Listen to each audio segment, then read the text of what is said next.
Good evening from wherever you are watching us. There is the People's Bench and I am your host Fred Ogweno. We are coming to you from Muthu Silver Springs Hotel here in Nairobi. A very wonderful, nice place where you can just come and enjoy with your family. For much more, you can scan the QR code right on your screen. Tonight we are talking matter security. Is Kenya degenerating into a goons kingdom? Are we degenerating into a lawlessness state? Even as the government speaks tough that they are gonna take a stern warning to deal a stern action, rather to deal with those who are perpetuating lawlessness using goons. To discuss this, I'm privileged to have Mr. George Musamali. He is a former GSU officer and is a security analyst too. He says it the way it is without mincing words. One of the few voices that are still remaining there that can dare stretch the truth a little, especially when the backside of our country is in dire pain. We are here to talk with him. Karibu sana Bwana Musamali. Asante sana Fred. Yes.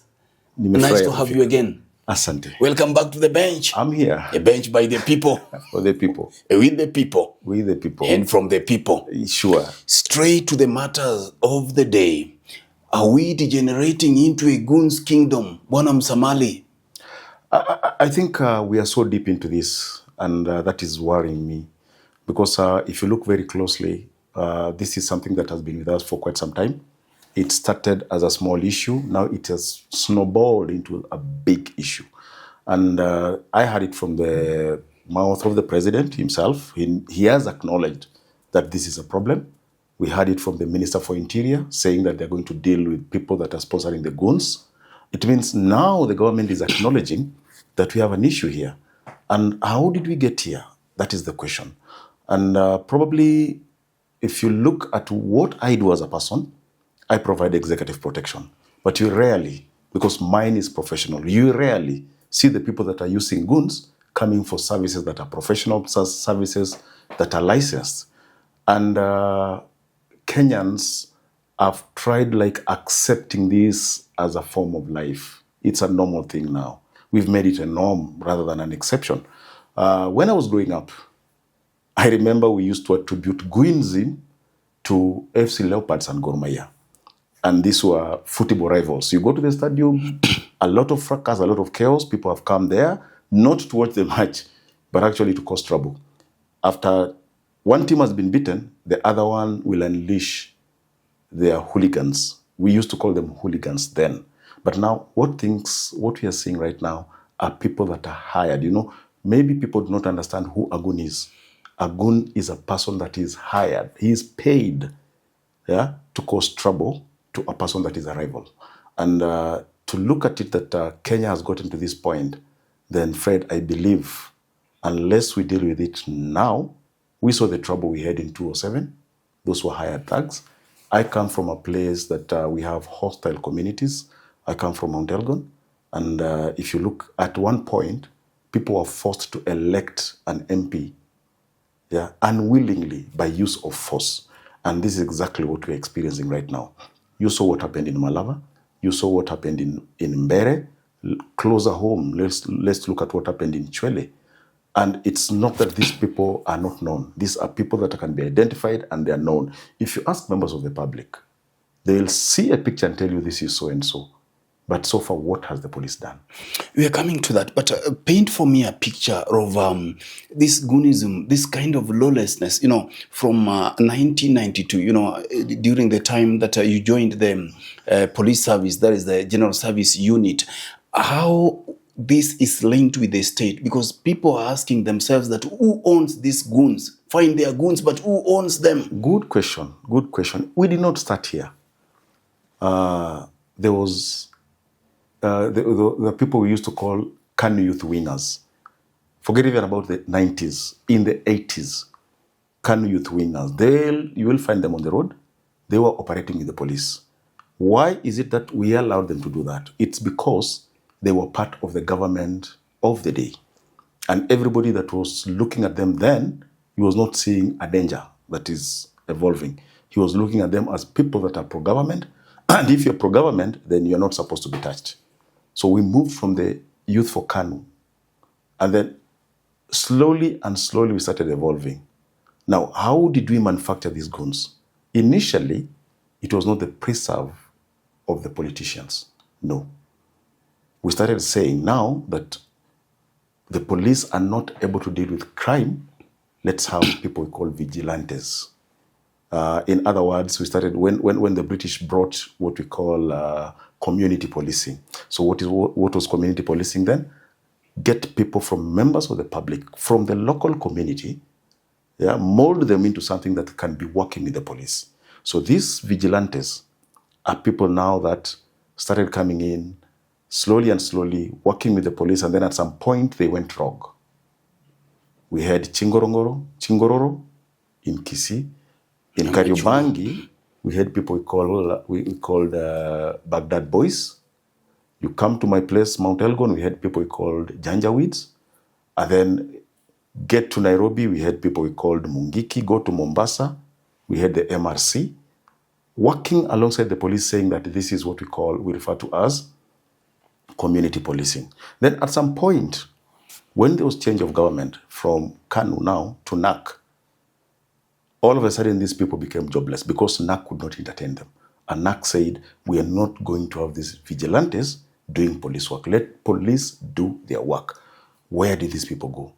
And when they were doing that vigilante thing, they were extorting from members of the public.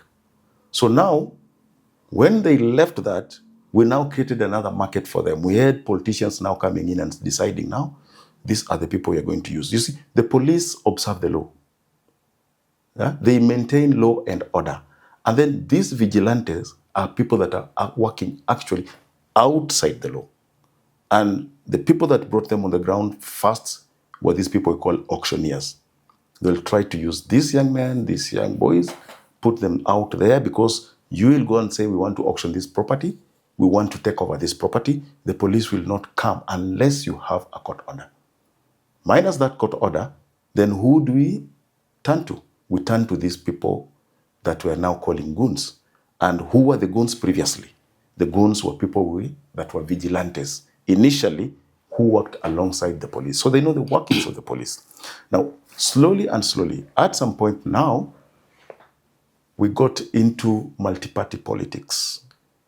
When we got into multi-party politics, now people decided now to use violence against their rivals. We cannot say actually that it's state-sponsored. No. Initially, it was me and Fred. I must win at all costs.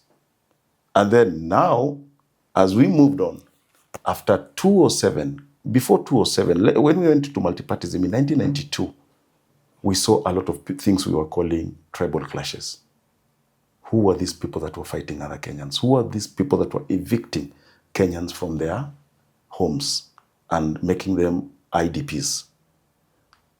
What action did we take as a country? Nothing.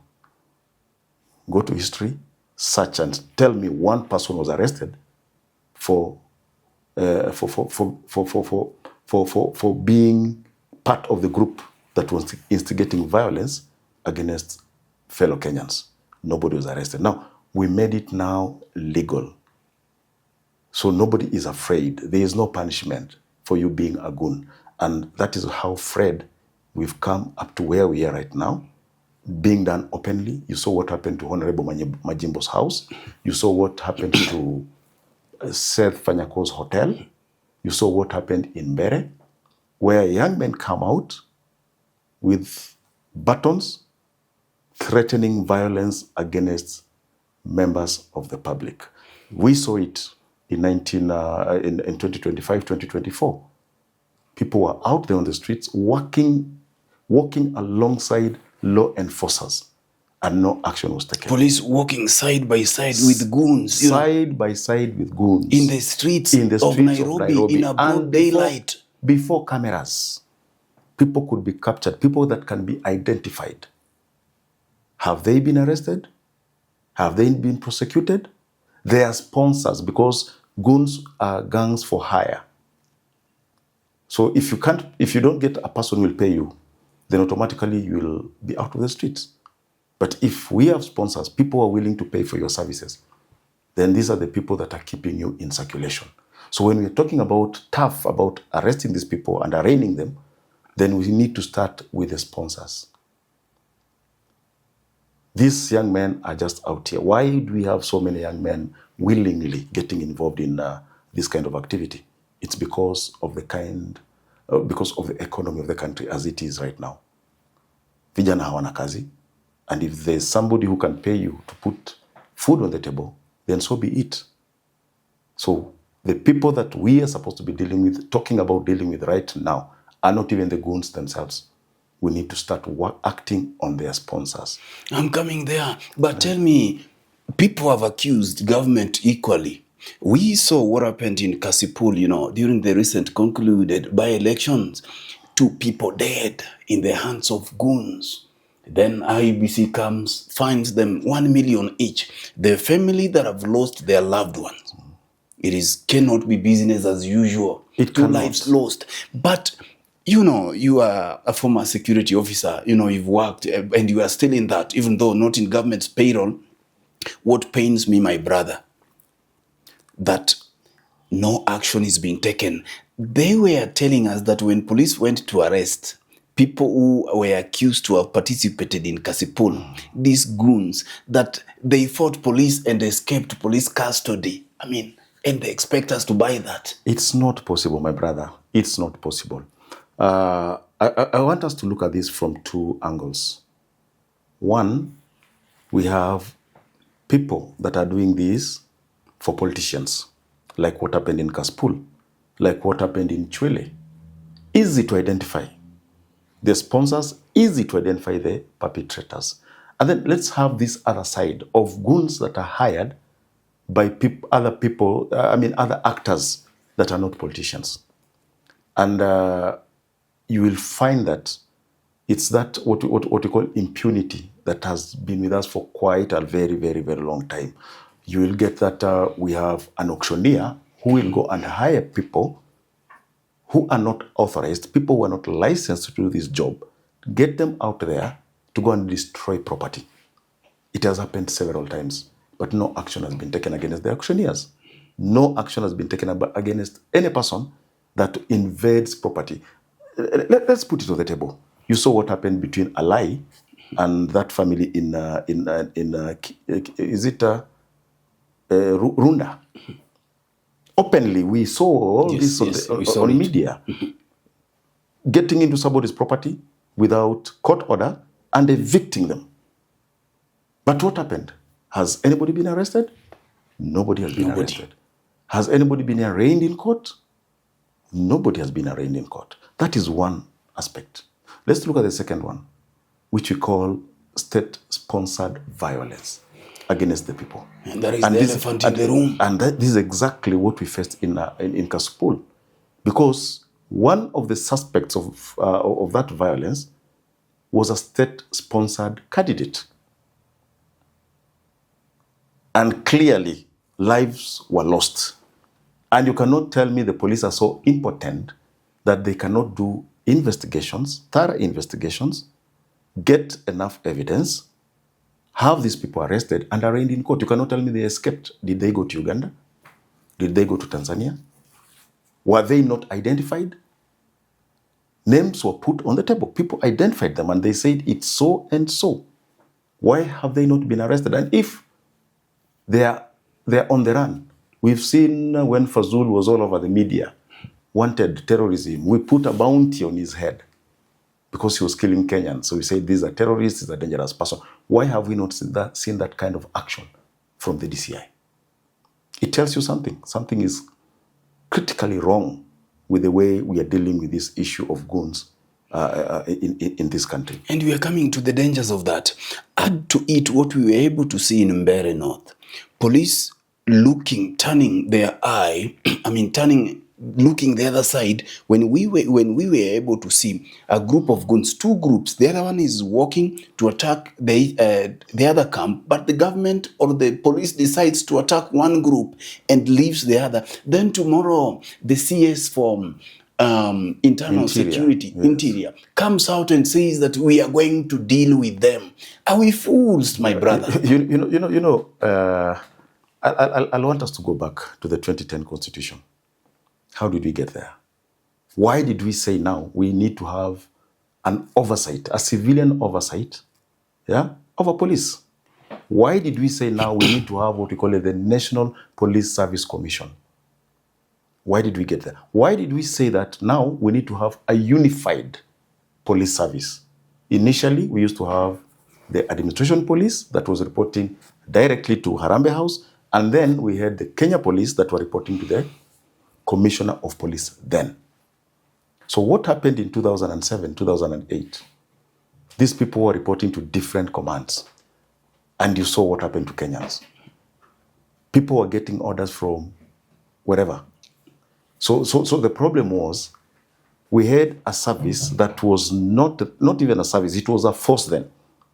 We had a force that was not answerable to the people. A force that was answerable to the presidency, to the executive. So all orders that were coming from the executive. I operated in that space, my brother.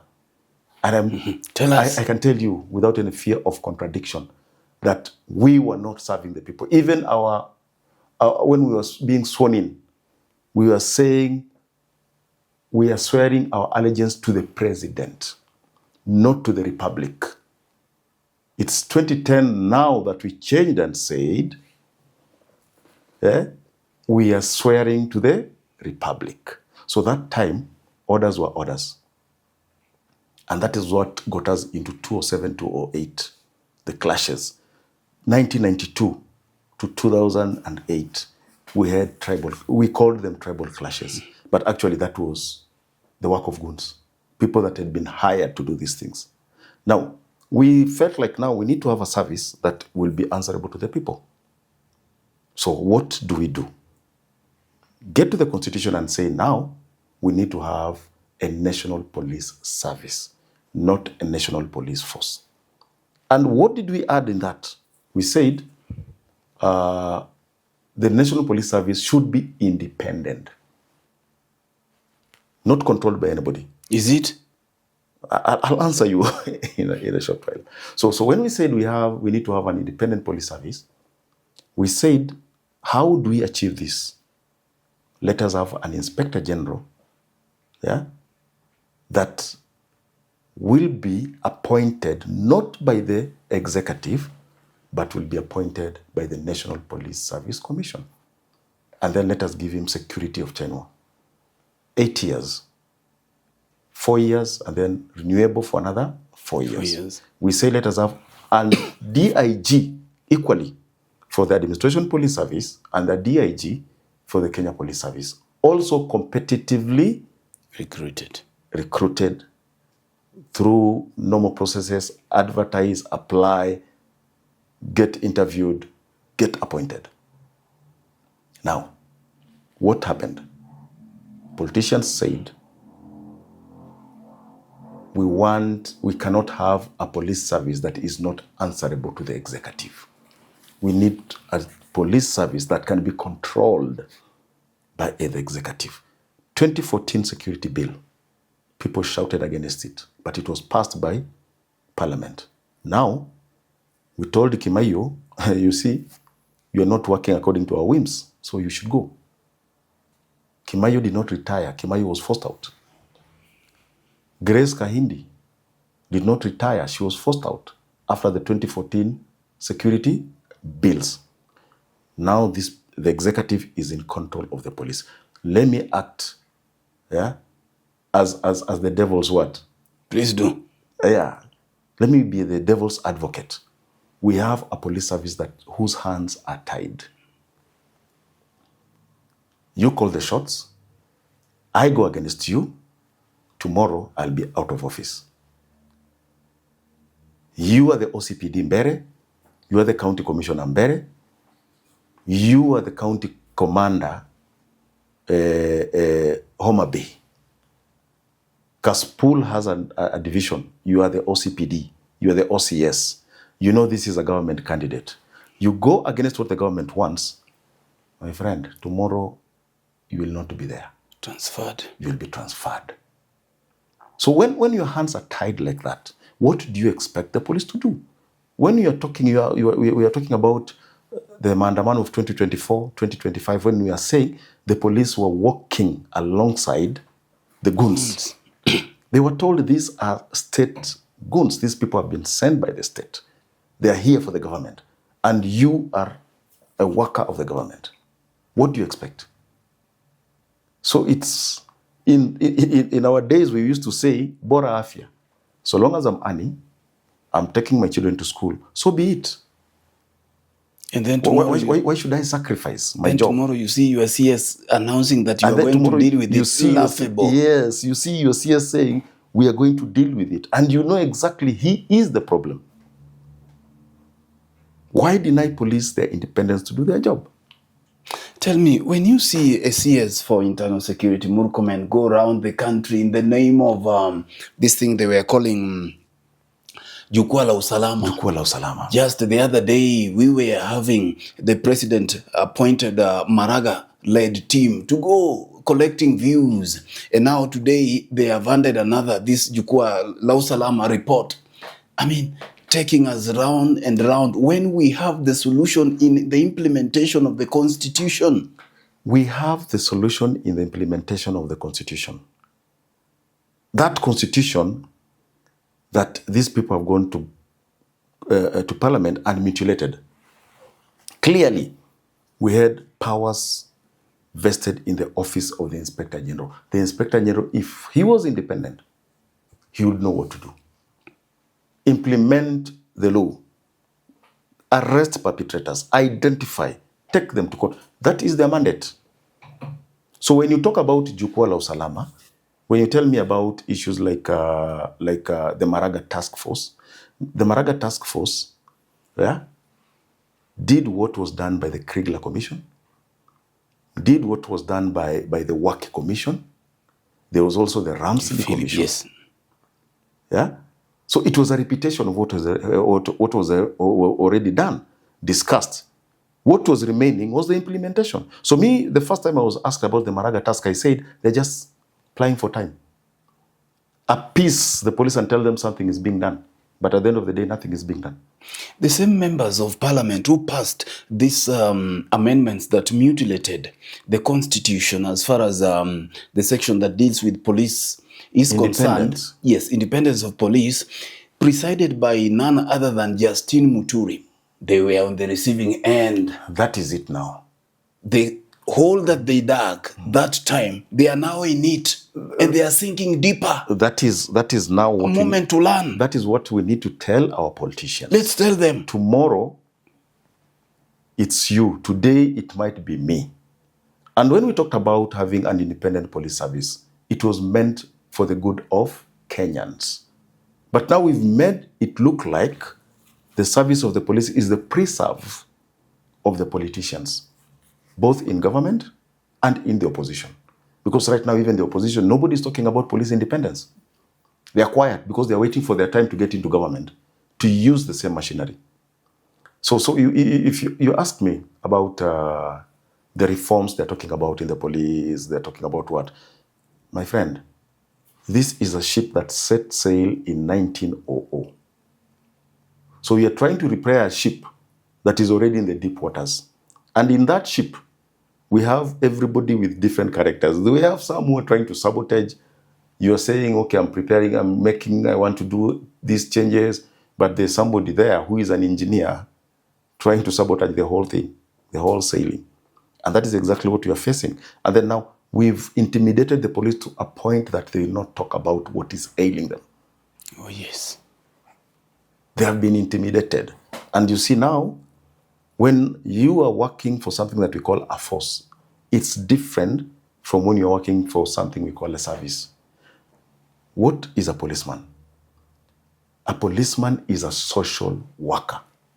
You need to work with society. You need to work with the community. Interact with the community. Now, this is the community that is looking at you, turning a blind eye when property is being destroyed by people the same community can identify. What happens? Tomorrow, people will start saying, why should I go to the police to make this formal complaint? Why should I report to the police? I know they will do nothing. But look at the process of recruiting them, my brother. Sometimes I cry for my country. I ask myself when I'm in my living room and watching young people going for police recruitment exercise. They count their teeth. They check out tall they are, how good they are physically. Yet somebody in the office knows very well that these people are just in an exercise. Well, the real people are minting money in the hundreds of thousands for them to recruit. The process of recruiting these police officers alone. Why do we take people to go and run in the field when we know that we just need 500,000 from them and they get recruited? Me, I did not run. During our time, there was no running around the field. We went there, we did an aptitude test. You passed the aptitude test, you were recruited in the police service because we wanted to join the police because we had passion to serve. It was in me. And when I felt like I'm not comfortable here, I was not sacked. I left service with 10 years, clean record.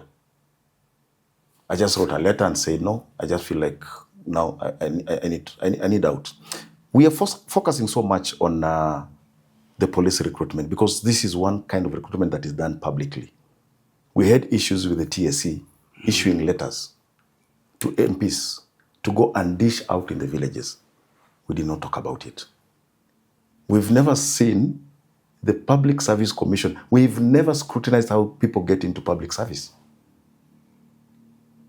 Equally, the same problem that you're talking about in the police, the corruption, is there in the civil service. And even sometimes if you go to the private sector, I've operated in the private sector, that dragon is still there. But why are we focusing on the police? We are focusing on the police because, as I said, these are social workers. They are coming out here to serve you directly. And they implement the law. To implement the law. So if you get the wrong people in the service, that is why they get intimidated. That is why somebody will feel like it's survival here. So I will not mind being given orders that are illegal. I do not mind being seen by Fred walking alongside people that are misfits in society. Walking around with goons. I mean, it broke my heart because in our time, we never tried to work with people that we considered were criminals in nature. We never worked with goons, whichever side they came from. I've handled these things you call clashes. I've dealt with banditry.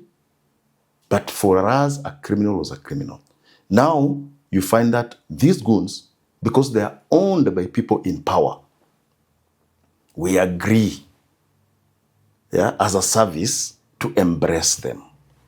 I agree as the Inspector General of Police, instead of now looking at what happened in Kaspul, Kabondo, we have families that are mourning. Will they ever get justice? We have families in Chwele, a 70-year-old man was killed. Will they ever get justice? And it's not that, Fred, these are people that are not known. These are people that are identified. I remember when we had issues in Nairobi, that gentleman from Kibra, he was identified by the people, and people said, we know this fella, and this is what he does. But what has the government done? What has the police done?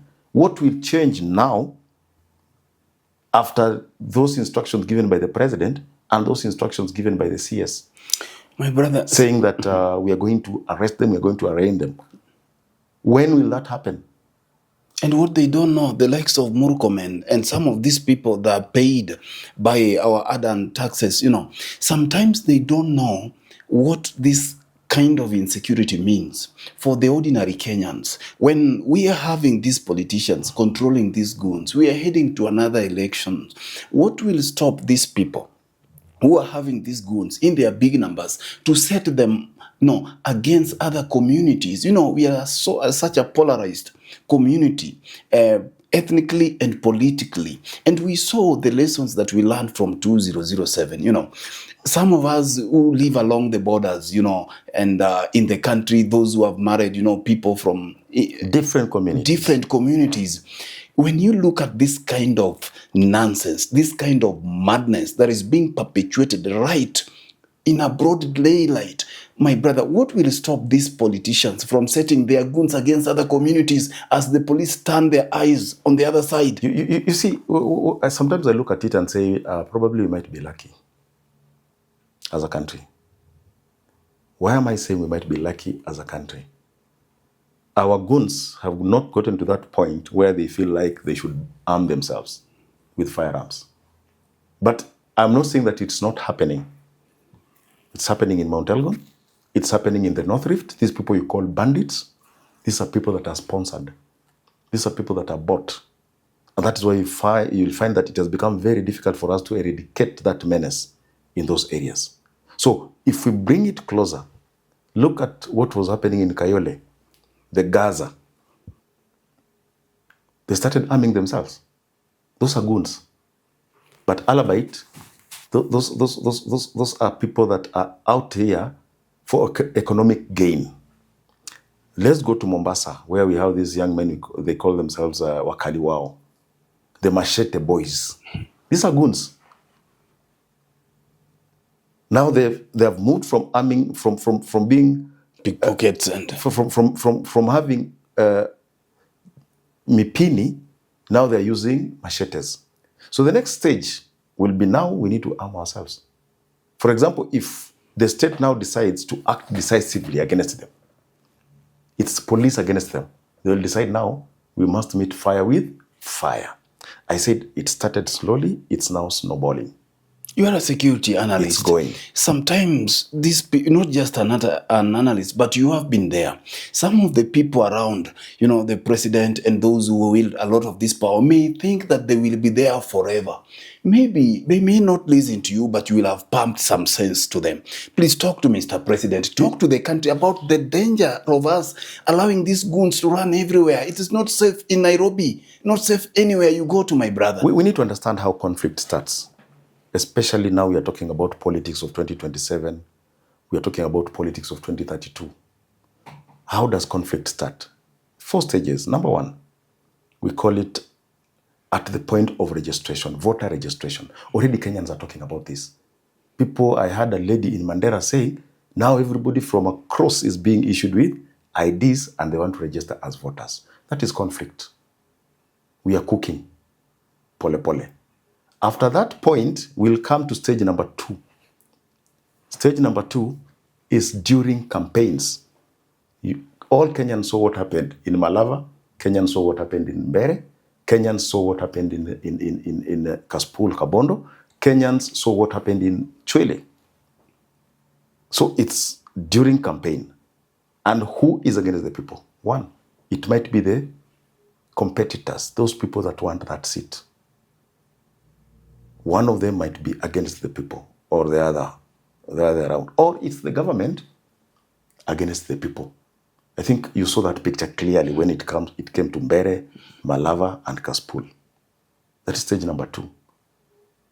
Stage number 3 is during voter counting and announcing of the results. We witnessed that in 2007, 2008. And even now, we've witnessed it in Malava, how people reacted after the announcement. And then point number 4 is representation. We've called it zero sum. We've said, if you did not vote for the government, there is no development. So where am I supposed to go? I'm a taxpayer, I'm a Kenyan. 4 stages of conflict.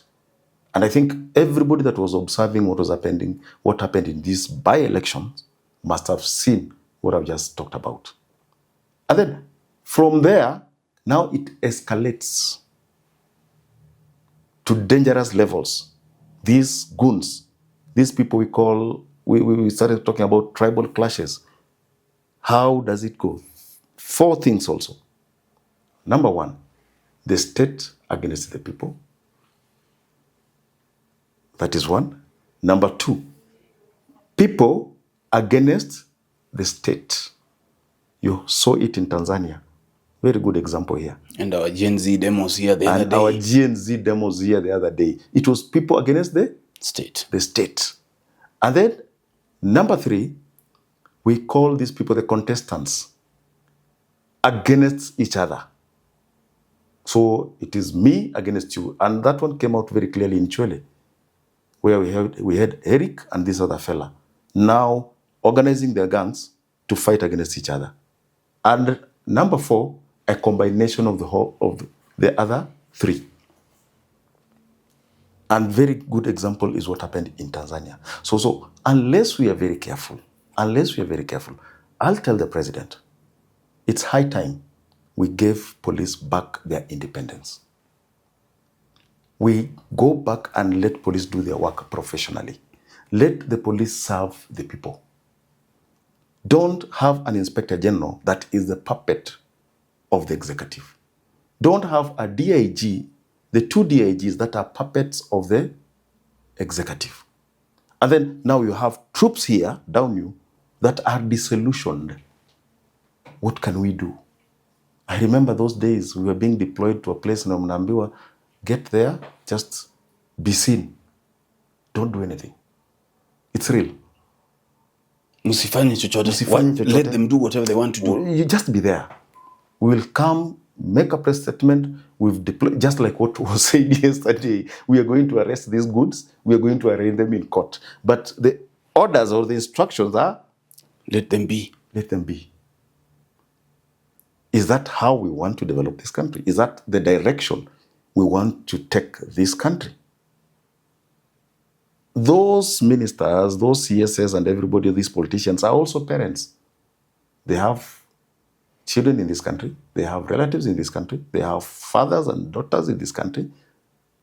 And in fact, some of them might have been victims in 2007, 2008 and are still victims of what is happening currently. So unless we speak as Kenyans, look at our country and say, we don't want to take that direction, and call out the government, and call out whoever it is, if this is a fellow that is in the opposition, who is inciting, instigating conflict, the 4 stages I've talked about, we need to call them out. Allow me to remind our viewers to kindly subscribe on our YouTube channel at The People's Bench, my brother, so that anytime we have this kind of conversation, you will always get the notification. Tell me, even in the spirit of winding up, sometimes these candidates, politicians will say that they need protection, as they are going to campaign. We are entering campaign season. You as a security expert, you offer these services. Could you kindly tell us that it is still possible to have professional, trained bodyguards, security providers, that you do not have to resort to goons, and how it is done so that we don't have all these drama, ulabalus happening in our villages that the children can't even sleep? I tend to believe that if you are a popular candidate, you don't even need bodyguards. Oh, yes. Because you come from that community. Why do I need bodyguards to campaign in Mount Elgon? These are my people, and I want votes from them. And they know you. You went to school with them. Yes, that is it, Fred. Why do I even need bodyguards? The other day I talked to a politician and I told her, I nilimuuliza too candidly, why are you guys operating with goons? Before you even called me. And he said, there's no way you can be a politician without goons. It tells you what we say, that is a failure in the criminal justice system. So who has failed here? Especially when you're talking about campaigning. Number 1, the IEBC. Read the IEBC, read its mandate. It's allowed by the law to take action immediately. It notices that you are up to no good. Your conduct is unbecoming. Stop you from even vying. That is punishment enough. You go with your goons wherever you want to go. That is 1. If you look at what the IEBC did in Kaspul Kabondo, it tells you, as much as we are talking about an independent, that is why we call it independent. Is it independent? Somebody somewhere is controlling the IEBC.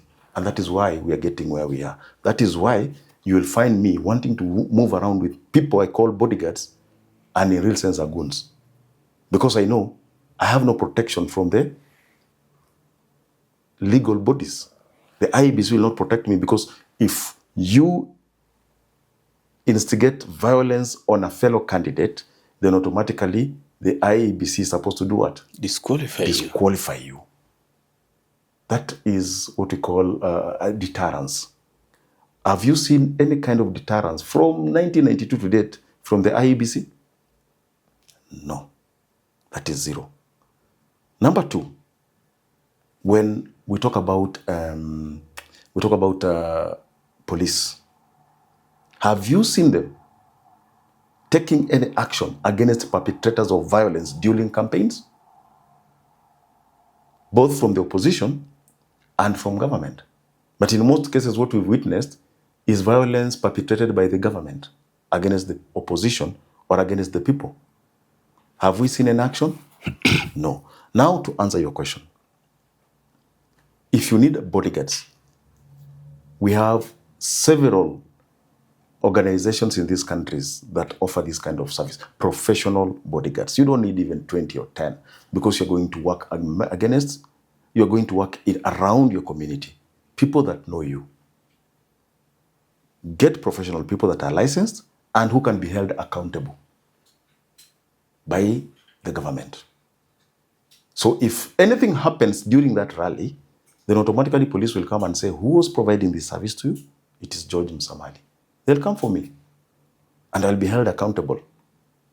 And that is only if there is need. Why do I need to be protected against my people? So unless we make this IEBC independent, completely delinking it from the executive and from the politicians, whether opposition or government. And then we have a police service that is independent, delinked completely from the opposition and government. We are not going to solve this problem. These goons will be there because we are manufacturing them, we are paying them, and at some point we're even feeding their families from whatever they're getting from this service, which is illegal. The danger, my brother, don't you think that one day they might turn against their sponsors? Look at the level of unemployment in the country. That for the longest time we've been saying it is a ticking bomb. One day, now, once we are done with the elections, who will be paying them? Who will be feeding them? Could it be a case of the dog turning against the owner? Definitely that is going to happen. And I like giving examples. Look what has happened in Sudan. RSF and the Sudanese army. Who was feeding who? Very good example. Look at what is happening in Southern Sudan between Salva Kiir and Riek Machar. So here equally, if I go back to my village, the Sabot Land Defense Force, initially they were called Janjaweed. So who are they answering to? Politicians. I don't want to mention names. But immediately now things went south and they were abandoned by the politicians. They turned against the same politicians. Because I need to eat. Yeah? It's you who created me. So I must survive. So if you're not giving me, I'll take by force. So whatever you are doing, let us be very careful that we are not lighting a fire that will consume all of us. And as you've said, the rate of unemployment is a ticking time bomb.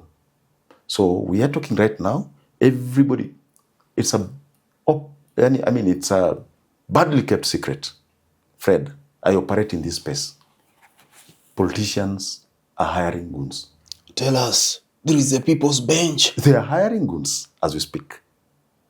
Ready for 2027. Heading for 2027. Everywhere they move with these goons, both in the opposition and in government. So what happens after 2027 when this food chain will not be there, will not be available? Who will they turn to? Because they're hiring these young men from informal settlements, our daughters and sons, they believe that they're living in their mansions. They will not get there. People will get there. So let us be very careful. Let us be candid about this conversation, and let us agree as a people that we are headed in the wrong direction. And if at all the minister will keep his word, I think heads should start rolling, not even next week, as from tomorrow, because these are people that are known, these are people that have been identified. So let's see people being arrested and arraigned in court. Let's take him for his word. Thank you. You are parting short? I believe Kenyans, we want a peaceful country. And this peace can only be attained if all of us become part of the solution, not part of the problem. We live amongst these people we call goons. What is the motivation? Why can't we have a discussion with them and tell them, look here, this is only for a short time, short-lived. And unless you look for a permanent solution to this problem, be part of the solution. I mean, we need, these are our brothers, these are our sisters, these are our whatevers. Let's talk to them and tell them politicians will always be there to incite people against each other. But at the end of the day, a politician, if you look at all those discussions that we were witnessing during the campaign, I rarely heard a politician talking about the people. The politicians were talking about government and opposition. Where were we left? So Kenyans, be very careful with what these politicians are selling to us, and we should tell them, you are there to serve the people. I remember when I was growing up, we did not have people we called honorable. We had people we called wajumbe, representatives. You are going there to represent me. I think we should go back to that spirit. This honorable thing is what is leading us to where we are right now, and we are allowing things to happen with impunity. We are not calling out the government to take action. This is the time. Thank you. You've had it rightfully there stated that this is the time we must speak the truth, not only to ourselves, but to the government too. We cannot be a state of goons. We have to fix it, lest we all perish. It has been the People's Bench coming to you from Muthu, Silver Springs, and I've been your host, Fred Ogweno, having the privilege to host one of senior security analyst, a former GSU officer, my good friend, Mr. George Musamali. He says it without mincing words. He says it the way it is on the People's Bench. Thank you so much for watching, and remember to subscribe so that anytime we have this kind of conversation, you will always get the notification. And also don't forget to scan the QR code right on your screen. You will get more about Muthu Silver Springs Hotel. Thank you so much for watching. We do it again. Thank you so much, my brother, for coming. Thank you for having me. We do it again. We must have this conversation, my brother. We should. For the sake of our country. We should speak out. Yes. I normally tell people, don't be afraid, be prepared. That is it.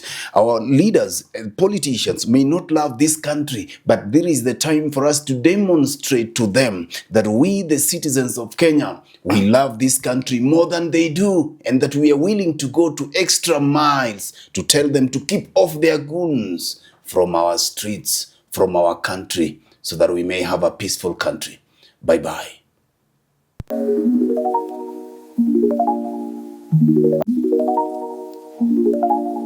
Thank you.